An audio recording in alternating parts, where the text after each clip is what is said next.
ஜனங்கள் ஒருபோதும் வெட்கப்பட்டு போவதில்லை.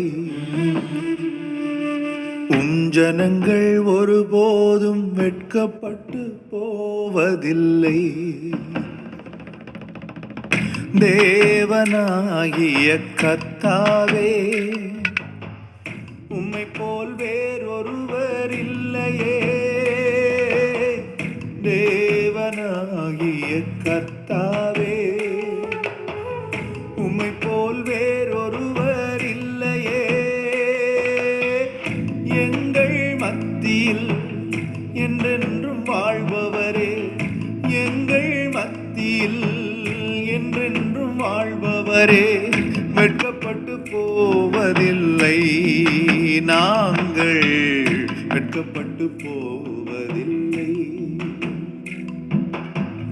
வெட்கப்பட்டு